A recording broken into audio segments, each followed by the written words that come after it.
Hi, I'm really excited to welcome here today Isra Pananon, who is the newly hired Chief of Staff at the National Asian Pacific American Women's Forum, NAPAWF. Was really excited to work with Isra in this recruitment process and help bring her on board to the organization. And just want to spend a little bit of time today to chat about Isra's career journey and just the different responsibilities that she has working towards making this world a better place. So welcome, Isra. Thank you. Thank you. I think you said you're thrilled. I'm more thrilled to be just chatting with you. Thank you for all your help during the search process and just being like just a great ear to me. So really appreciate it. So we'll just dive in. I just want to start by asking you to share with folks your very cool professional journey. Thank you. So cool is one way to describe it. I describe myself, I guess, as a jack of all trades, so to speak. So, I started my career, actually, I would go way back to like college where, I waited tables, was a server in college and was a bartender. And it was my real first taste of like customer service and really just learning to like speak to people and present myself. Fast forward to college graduation, I actually started my career in accounting and finance, which was not a good fit. I think it was good to have that first job because I realized that is not what I want to do with my life. And then fast forward a year after then, I started my real career. I would say my heart work really in politics, government, and nonprofits. So spent the past decade working for a few organizations, the Defenders of Wildlife, the George Washington University Center for Excellence in Public Leadership, and then moved to the Obama administration to work for the Department of the Interior. And then the past 6 years I spent at the Natural Resources Defense Council, which is a large environmental organization. So a lot of themes in there, right? So a lot of public service, but also environment conservation. And then the biggest piece of my life, which I would say is the most honorable thing I've done, is I'm in the United States Army Reserve. So I'm a civil affairs officer and also spent 10 years as a health services officer. So I have multiple skill sets in the military that I've used in my civilian career. Again, a jack of all trades. They all play nicely with each other, but also very hard to manage and make these things harmonize. There's a lot there, Isra. Let's start with being an Army reservist. I think folks would really love to understand what that is and what your responsibilities are and how often you need to focus on that. As an Army reservist, you do your duties 1 week in a month, and then you're required to do active duty 2 weeks per year. And that active duty could come in the form of a class you take, or you could go to the field and do training. Or you could do what they call broadening assignments. Like you might be sent somewhere for a month, like to work in a hospital, or to like even go to some place like Korea to do, some kind of multinational exercise. So a lot of opportunities, but with enduring, wars and conflicts, those active duty times have been lengthened. So instead of the 2 weeks, sometimes they are 3 to 4 weeks. So I actually have to take a leave of absence every year to do my reserve duty. What do you need to, sort of like work out with like your full-time employers when you're a reservist? Like, how have you managed just juggling all of that? Great question. And I actually get this question a lot. So by law, there's a law, the acronym is USERRA, Uniform Services Reemployment something rights. I should know the exact acronym, but USERRA is the law that protects us. So if we go away or if we do something, our employers have to hold our jobs, right? But with that said, as you move up in your career or as you take on jobs where there's not a quick replacement for you, I've learned that I just have to be super communicative with my supervisors, with my organization, just saying, hey, like this is a commitment I made to my country. This is when I'll be away. These are the things I'm doing. So you have to massage the process. Just because the law protects you, it doesn't mean that the soldier does not have a responsibility to make it easier on the employer. But how I manage it is I'm very strict about my calendars. You know, I make sure that when something does come up, you know, again, I say like, hey, I'll be away this day. So it's just a lot of self-management and just being really clear about what time you're spending in uniform and what time that you'll be devoted to whatever you're doing for the organization. So I want to talk a little bit about your time in the Obama administration as a political appointee at the Department of Interior. Can you tell us a little bit about what you did there and maybe some of your proudest accomplishments in the time that you were there? So I held 3 jobs in the administration. So the first one is I came into the Interior Department to work in intergovernmental and external affairs. So I was a special assistant in that department. So basically, you know, liaising with interior stakeholders on the outside, most of them climate energy related. I did do some work with the API community and also with the veterans community, which was really, really great for me. I learned a lot. And then I moved to the secretary's immediate office and was special assistant to the secretary. And I was really focused on prepping the secretary for every single engagement, right? So I worked with 2 other amazing women who ran the briefing book process. So everything that landed on the secretary's desk came through us, and we really packaged it nicely for her so that she can go out into the world and do good things. And then actually deployed during my time in the administration. And when I came back, I was chief of staff to the assistant secretary in Fish and Wildlife and Parks. Being, you know, his basically advisor and on managing, you know, 2 of the biggest interior bureaus, so the Fish and Wildlife Service and the National Park Service. And what did you feel like your biggest accomplishments were during the time you were at Interior? For me personally, I really feel like it was getting people access to the Interior who would have never been in there. So a prime example is I helped plan and execute the White House conference on Asian Americans and Pacific Islanders.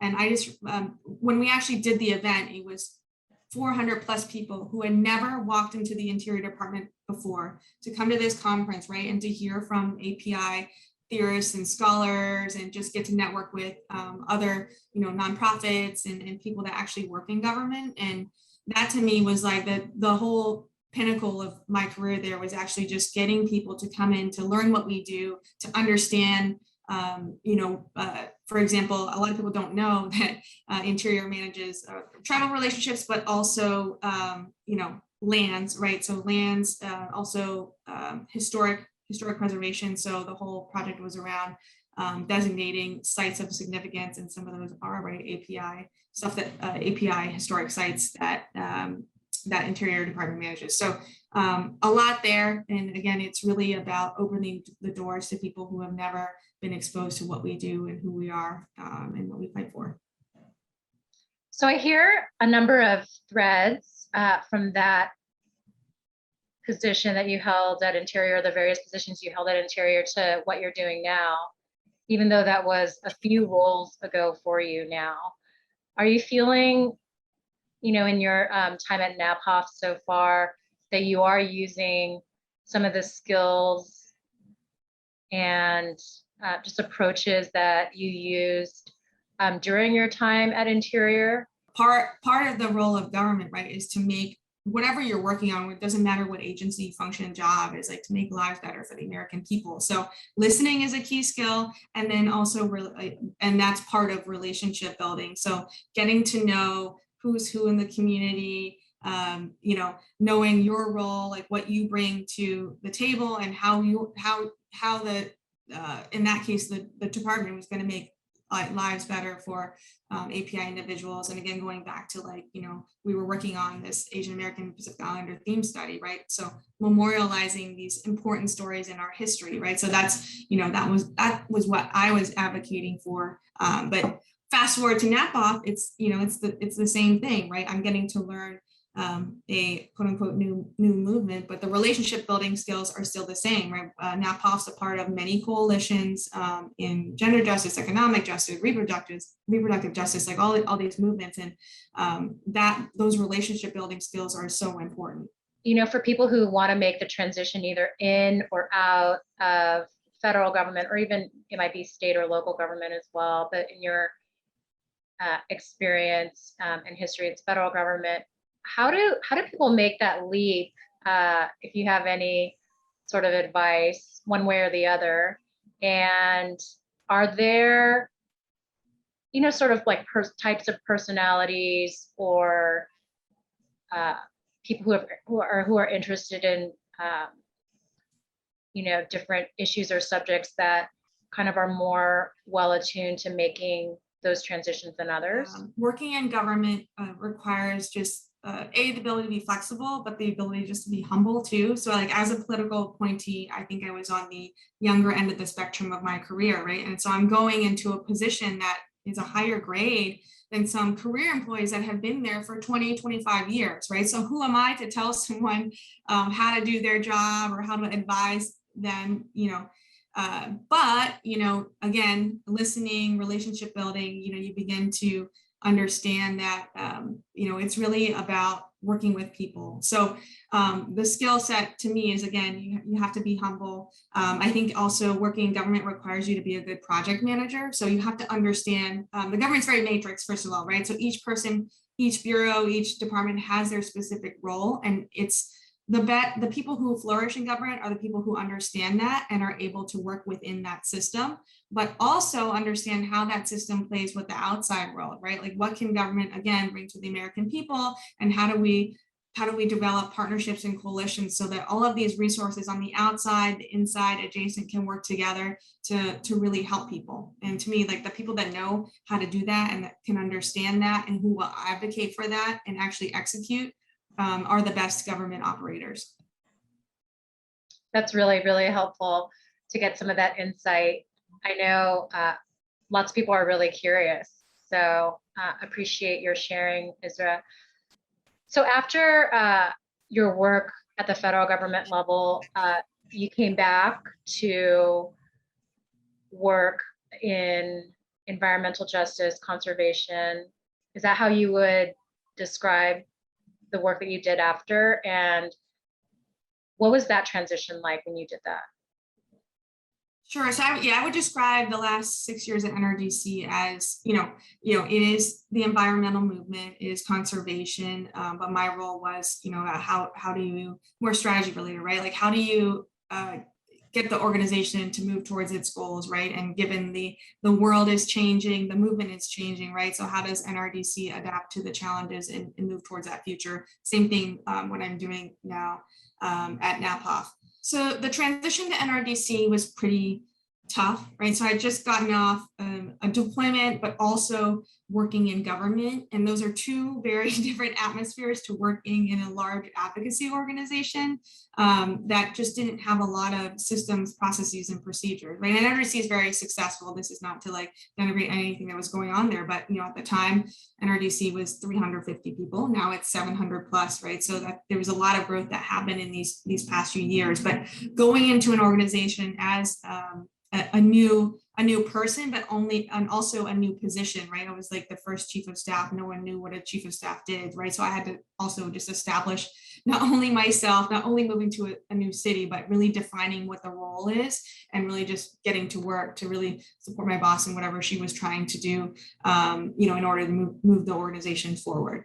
But I would say, not an easy transition, but I was so thankful for like the staff and employees there who helped me understand really the issues that we're working on and how they did things like strategic planning, meetings, and those all the functional things that go into making an organization great.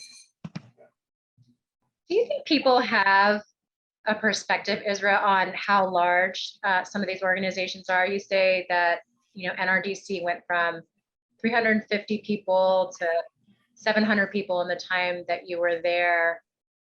What accounted for that growth, and what were the types of roles and positions that were added to the team? So one of the programs that made NRDC its size is the American Climate Cities Challenge, and it was funded by Bloomberg. So, it was the hiring of people, climate advisors, staff to work specifically embedded in cities to, tackle climate change.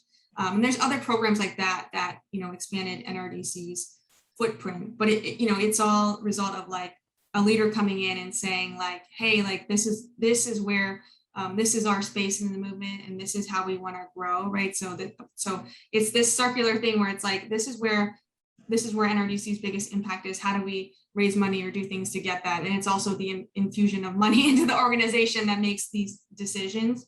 But the specific jobs that were hired for are just like, a lot of like, you have your policy people, you have your infrastructure, which sometimes I think suffers when you grow, right? So your operations, your facilities, your finance, your IT people, which are just incredibly important in the growth process.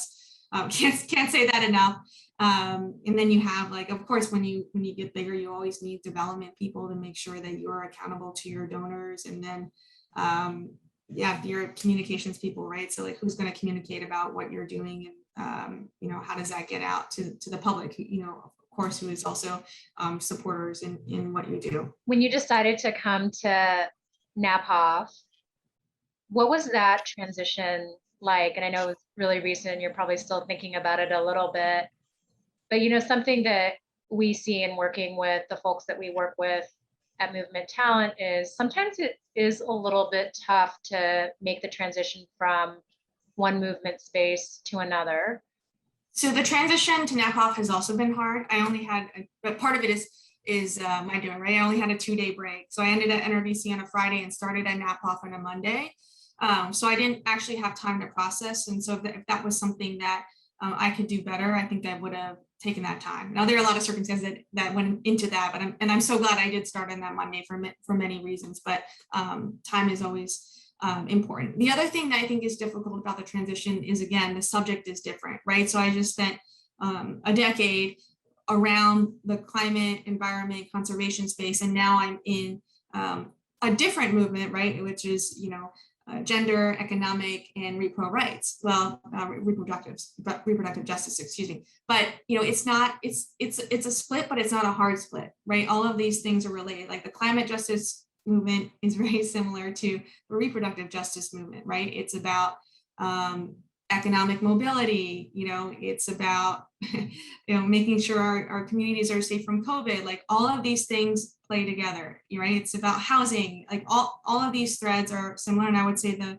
one thing as a recent social work grad that really sings to me throughout this transition from one movement to the next is that they both involve restorative justice, or like that to me is like the question in my head, like how do we repair harm done in communities? And both these worlds, that question is just the thing in my head right now, right? Because I'm still onboarding, I'm still trying to figure out NAPOF and the coalitions we are a part of. But that's the big thing that's going on in my mind right now.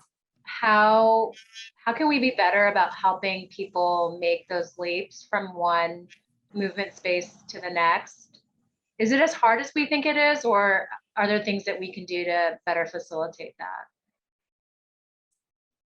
I think it's both, right? Because I think when you work in something for a long time, like I'm very passionate about the environment, and given the recent IPCC report is, it's not a bright future for us, right? So I always thought, I will stay in this movement. But then when the opportunity came up to work for NAPOF, I knew it was something that I just absolutely could not turn down.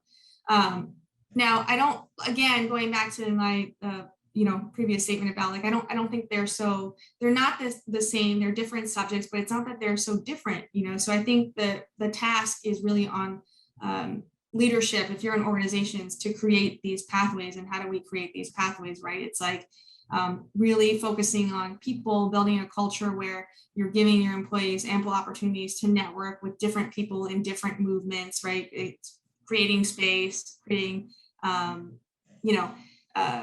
whether that's professional development or other types of opportunities that create these linkages between these movements. Like, I think that would really, really help. You mentioned you're a recent social work grad. Can you tell me like what spurred the decision to go back to school and why social work? Well, that's another experience that I'm so thankful for. And so I had the post 9/11 GI Bill that I used for my education, which made it possible. So, but that's not the sole reason, right? I really was just going through a lot of my life. Like there's grief, there's a lot, like there's so many terrible things going on in the world that I wanted to just dig deeper into how I was feeling about it, but also just learning about activism and social justice. So the NYU School of Social Work was the right place for me at the right time. And all I can say is that it really transformed not only who I am as a person, but really how I feel about the world, how I walk, and just the things that I want to do for myself in the future.